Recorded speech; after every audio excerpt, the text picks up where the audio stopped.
You read my books. For a simple reason that Prabhupada presented things in a way that we could possibly follow. As a matter of fact, even Srila Prabhupada's books we have hard time to understand. What to speak of Bhaktisiddhanta Maharaj's books, who was, like example, using a completely different brand of English. Srila Prabhupada put it relatively simply. Plus, his editors put it even in a way which Prabhupada was not against that. He said, put it nicely. He even gave a room for improvement, but don't change the meaning. What to speak of taking something out or, tampering with the text. That's not editing. Editing means putting it nicely so people feel comfortable to read this. It's expressed in a way, that people can identify themselves with this easily in a local language.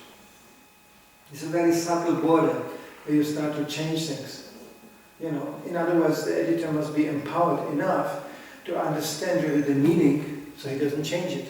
If you don't understand the meaning, you can easily change it. So it's a very touchy thing to do this. It's actually amazing how these unexperienced first followers of Srila Prabhupada were confronted with this task and relatively spoken, what a good job they did. It's quite amazing. Because Prabhupada sometimes puts things in an old Victorian English style, and they knew that when you present this to the American public, they will just wonder, what is this? This sounds very strange. Even Prabhupada speaking already this heavy Bengali dialect, English was. I remember when I first time heard, I didn't understand English that much to start with, but when I had Prabhupada's English, I couldn't understand one word. But by hearing, you start to get more and more the meaning of that, what he's actually saying. And Prabhupada said sometimes, what did he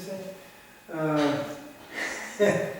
Economize, we should not economize on Krishna consciousness, something like that.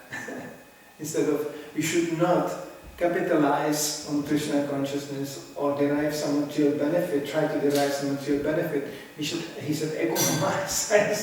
Nobody would say it, in English like that. But Prabhupada had no problem with this. He just used the word as it fitted, and then he used to use it like that. That you can do in a speech, but in writing, so Prabhupada didn't mind at all when his translations are put in a way where the local people can understand it. Nevertheless, he gives a very heavy warning. You change one word, you can change the whole meaning. So one should be very careful. There's some questions on this point. Otherwise, we could just go on other aspects. Huh? I was wondering if you could tell some stories from Prabhupada, about Prabhupada, some from Germany. I didn't have that close. I never spoke to Prabhupada, even I was very close to him, but to speak to Prabhupada, you had to have a purpose. You cannot just come in and go, Prabhupada, how are you? That would be complete. Nobody even got the idea. Because Prabhupada was so focused on his mission that every word had a meaning. Even Prabhupada could be very relaxed, but still in the times he was relaxed, he was still talking only about Krishna. That's sometimes shocking to people. They always expect that after we perform the service here, and after we discuss the scriptures, then we relax and we will talk about Danish economy, and we talk about the weather, and we talk about car racing, or we talk, I don't know, what was in TV or something. But people talk about all the time. And then they realize we don't.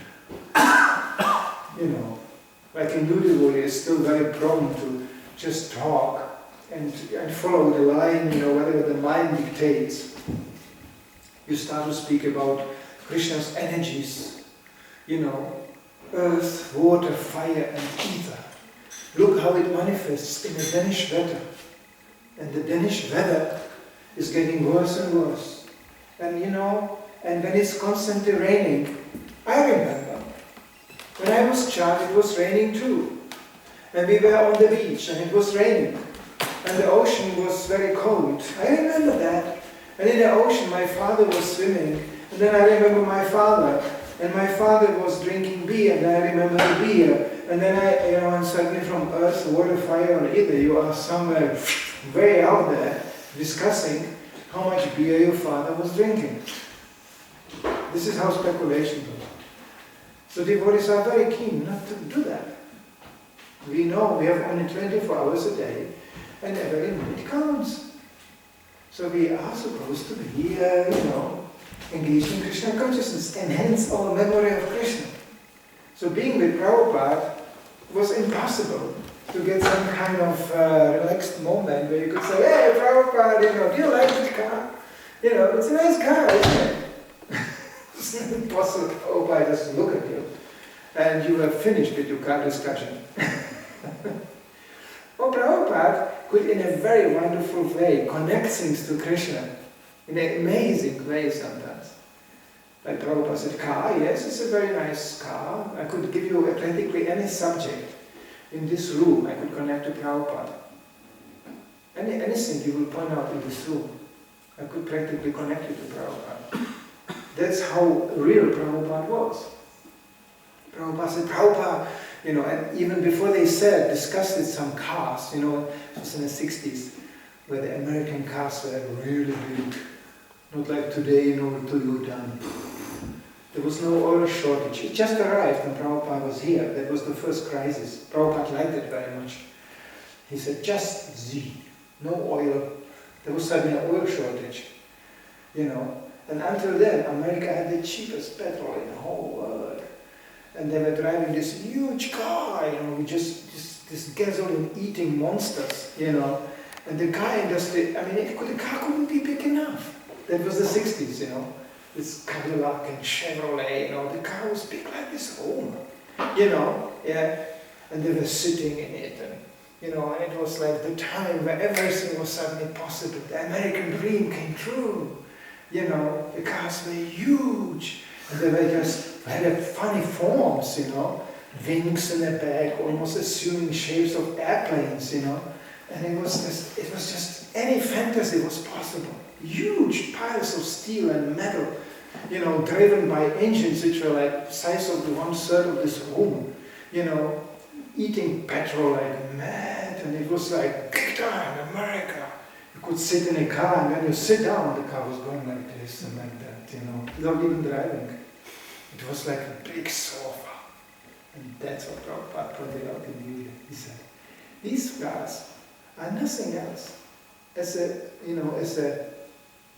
are inspired by a form of a woman. And they are simply constructed on a sexual impulse. Normally you wouldn't think like this. But even ordinary people, they know. For men, they're like, like when you sit in a car, women and men have a completely different perception. I remember the first time when I was sitting in a big American car, actually I was always a brahmachari driving huge American cars. It's a long story, I'm going to go into that. But we were the first ones in Germany who were driving American cars on Sankirtan. Huge Chevy vans and big, Dodge vans, It was a bit scandal because, people were not so used to it. It was just a German Mercedes cars and this, and suddenly he came to this big American cars, but there was Hare Krishna inside. It was really shocking for the German public. So much envy, People were just standing in the parking lot like paralyzed, And we just stopped the car, and out of this huge van came just Hare Krishnas distributing books. That was shocking to them, But later on, I drove so many cars, and I remember once getting in a car. It was called Chevrolet Caprice, and then I realized how Prabhupada actually said, because it was really like a bed, You sit there and you disappear in this huge seat, and the car only goes like this, It's like a soft bed, And then you start the engine. It sounds like a boat actually. It goes. It sounds like a boat, Huge engine. And then came my wife, and she sat in a seat, and she was like testing the seat. It was quite okay, and she floated out down the mirror. They have these things you float down, and when you open the mirror, light went on. It was an illuminated mirror. And her only comment was, this is a nice car. Because it got a mirror with a light in it. Well, I couldn't care less if there's some mirror with light in it. I more registered the sound of the engine. And when I stepped on it, the car was going, it was driving around 200 kilometers easily. So, that was for me like the defining factor of a nice car. So Prabhupada immediately got the essence. Anything with Prabhupada was exciting because he immediately caught the essence. Anything what you see here standing around, Prabhupada could connect or disconnect from Krishna, connect to Krishna's illusion or to Krishna's reality. He said, Prabhupada said, we can practically use everything for Krishna. He gave the example of recording, he said, yes, we can use that. But outside of being used for Krishna, these machines are useless. And they are, Prabhupada even said, even electricity should be used only by devotees. The rest of the population should have a candle. Why? Because they do only nonsense with it. And you can go downtown Copenhagen, which is a very, very modest town. It's almost like a village in comparison to other cities. You go somewhere to New York or something like this. How much electricity is wasted? On what? On advertisement, just blinking pipes and on blinking, blinking here, blinking there. It's not even meant for illumination. Like in India, I would say, when you go in the Indian village, the electricity concept is relatively still very simple. They like neon lights. I don't know why they like neon. Cold light, always must be cold light. In West, you use neon light for garages or cellar areas or for something very primitive. In India, it's like living room, Here we have the neon pipe. And it's just, and basically, I saw villages in India, in a whole village, maybe there's 4 or 5 neon pipes. That's it. The rest was dark. At night, you don't go anywhere. You just sit at home and wait until the sun goes up. Or you have some little oil lamp there. And that was it. At least previously it was like this. Nowadays probably it's quite different. But so that's, but you come to New York, it's light everywhere, and using so much electricity. For what? Just to illuminate, advertise sinful life. That's all. So Prabhupada said, this is what happens when Shudras get this kind of facilities. He said, this energy should be actually in the hands of those who are responsible. We are using the electricity too, and we know this on electricity bill, certainly. But you can say, we use it the best way we can. Even sometimes we think we could save some electricity. At least it's used for those who are preaching Krishna consciousness and who are involved in devotional service. So why not? Why not? Prabhupada said we can use even an atomic bomb. I don't tell you for what, but it can be also used. Use what? Atomic bomb. It can be used for, also. It's also useful in Krishna service, but he didn't define further on that for what, but anything can be basically used, but we will not invent an atomic bomb. Why should we do that? We don't find nowhere in the Shastra, somebody spending his time by inventing atomic bombs. They had something much more smart, Brahmastra, but that's another issue. It was a miniature atomic bomb derived by tapasya, austerity. It's a whole, much more subtle process how to use energies which are already around us. They know there is electricity in the air. They know there is electricity here and there. It's just a question how to extract and concentrate it. So Brahmastra, it's another thing. Anyway, it's a whole thing, but it was much more cultured. And nobody could use such a powerful weapon without being able to control it. There was automatically a responsibility. Not like this wonderful scientists of today who invent something, put it on a market, and they wonder, oh, what have I done? What they are doing with it? You shouldn't kill each other like that. Well, you are the one who invented the machine gun. So don't wonder, yeah, but I was thinking it's only for military purposes. for a certain usage. Yeah, that's your idea, but you have no control.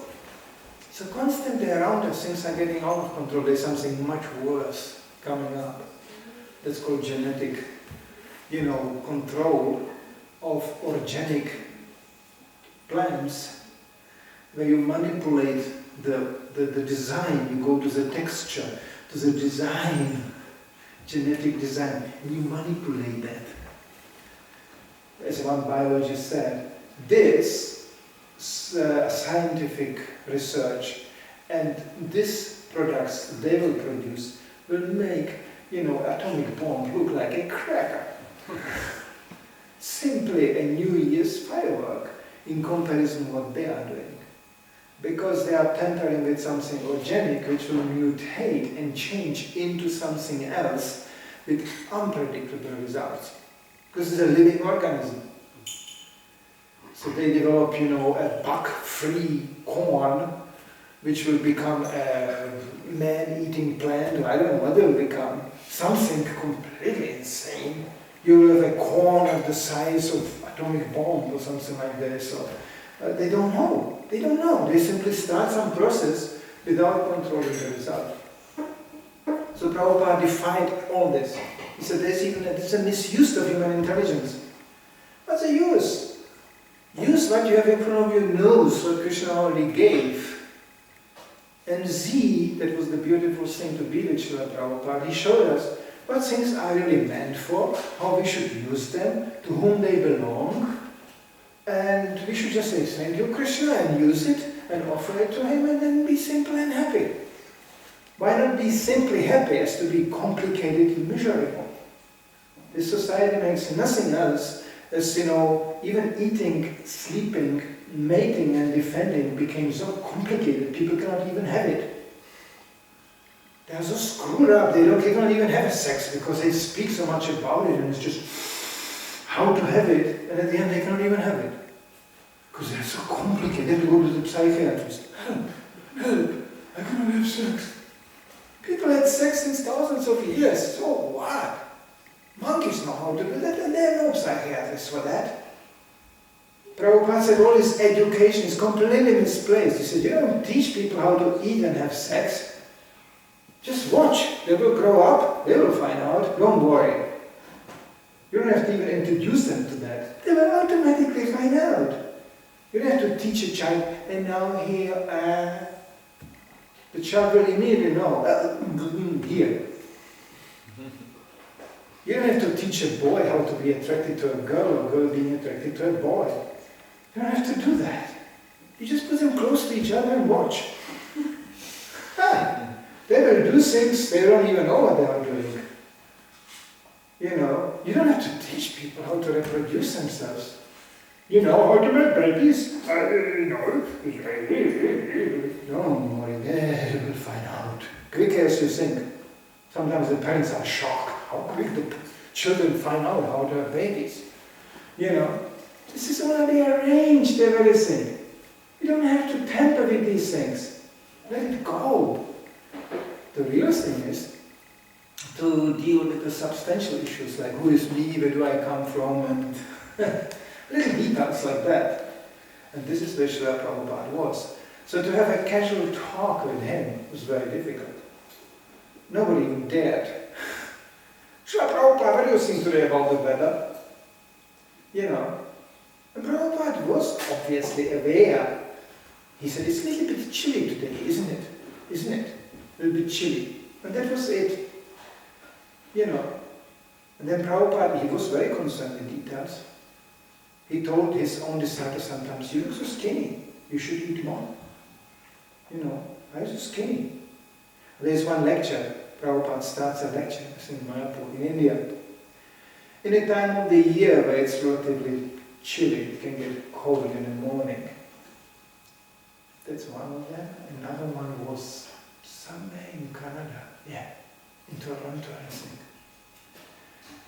The Prabhupada starts the lecture and stops.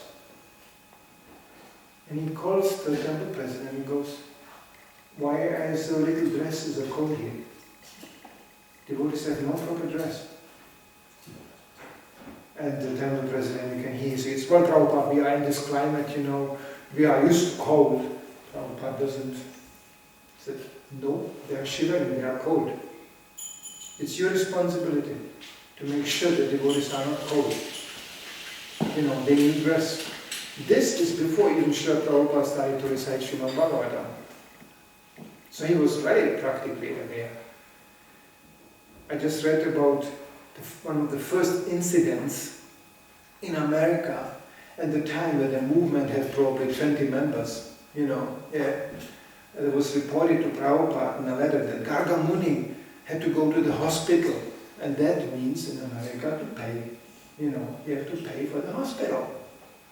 If you're not I don't know the insurance system, but it's very, very poor. So you have to pay. And for the devotees who were just very, very financially, practically very poor, it was a big issue. And Prabhupada answers immediately. He said, it is a duty of all managers in this movement. That was a very small movement at that time. He said, to make sure that I don't get bothered with these kind of questions. You have to automatically take care of that, have a meeting, decide, and you must manage these kind of matters. That warning came in a very early stage of this movement. Not like a devotee is doing some service and he falls sick or he's old or whatever, and then bye-bye. Hey, here comes a new bhakta. 2 new legs, 2 new arms, 1 new head. How much you can walk a day on the street, huh? Let's keep on walking and spreading Krishna consciousness. That means you can be only affected in Krishna consciousness up to the age of 30, something like that. After that, maybe you find some place to die. This is dangerous. Prabhupada didn't approve things like that. He was very concerned about these things. Very concerned.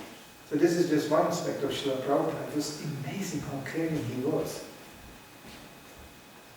So some casual activity, I didn't have personally even the chance to come that close and have some easy talk with him. That was usually the privilege of the servants.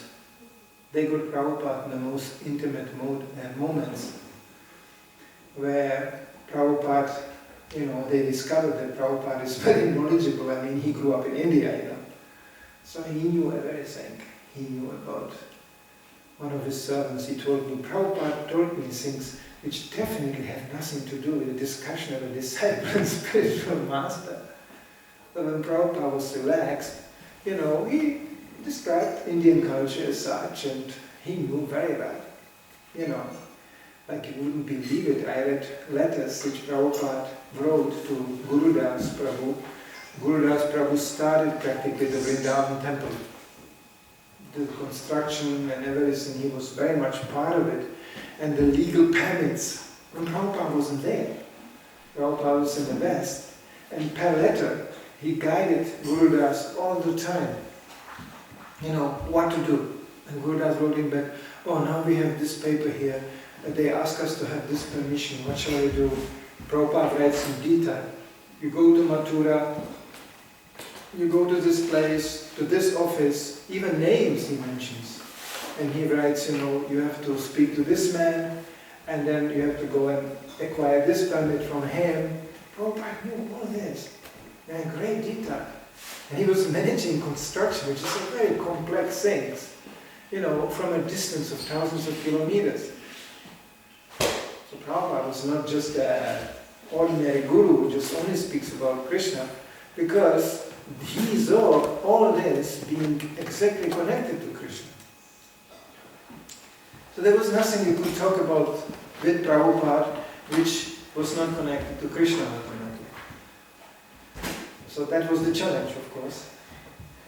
And devotees invented sometimes even issues, some of the Krishna-related issues which are not relating to them, but just to be able to talk to Prabhupada.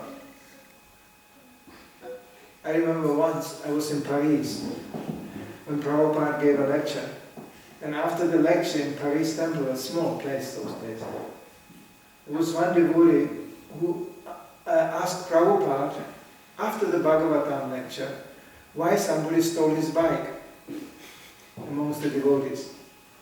You should see, even before Prabhupada looked at him, the devotees almost choked him, not because of actually something wrong with being upset that somebody steals your bike, but, on that occasion, seeing Srila Prabhupada probably the first time and maybe even the last time in his lifetime to ask about a bike was absolutely unacceptable. I remember that uproar. The devotee was, my bike, Prabhupada, they took my bike. And he would just, shut up! Because it was completely inappropriate. You couldn't, in the presence of Srila Prabhupada, speak about stolen bikes, at least not in a lecture.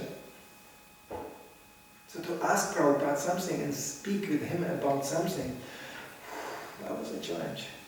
So I never dared. My relationship with Prabhupada was going out and distributing his books, and that's all. And I never wrote him a letter, he wrote me a letter. I was shocked. Because of my service. So the relationship was strictly service. As one of his servants told me, you are very fortunate.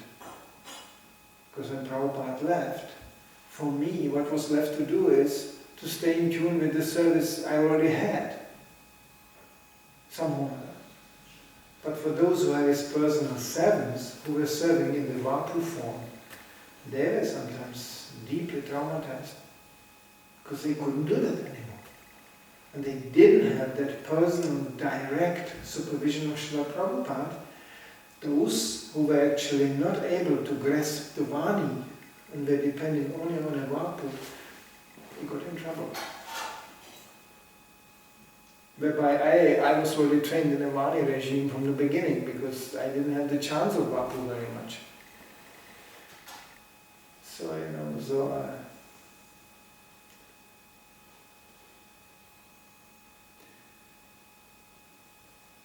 but I very much relish to read the testimonies of those who had that far more personal access to Prabhupada, because they had something I didn't have. Whereby they tell me usually, those who are still alive, they tell me, well, you had something I didn't have. You were with Prabhupada's books on the street, day after day. I didn't have that. I was traveling with Prabhupada. One of his servants even got a doubt. When he saw how Prabhupada arrives, Prabhupada's arrivals were absolutely spectacular always. There was things going on in these airports. I remember when Prabhupada arrived in Germany. That I was present. It was the first time I saw him. We turned the whole airport upside down. There was no airport. I remember there was 200 devotees in the airport just having a roaring kirtan, disregarding any airport security, anything, like example, Prabhupada walked. Frankfurt Airport is quite big. So, he walked from the airplane to the car, through this long corridor. And devotees, of course, everybody very eager to see Prabhupada, didn't follow behind him. They went parallel with him, creating practically a wall across that big corridor. And then you have the people coming, in the opposite direction with the heading for the gates, and they found this wall of this Hare Krishnas chanting like crazy and dancing, and everybody wanted to see Prabhupada, and they found this rolling like tsunami towards them, I remember these people just trying to find some place on a wall, just to escape that huge wall of these devotees rolling through that corridor. And then, and then I remember then some of you German friends, some airport security man with a walkie-talkie showed up, and then, and he was like,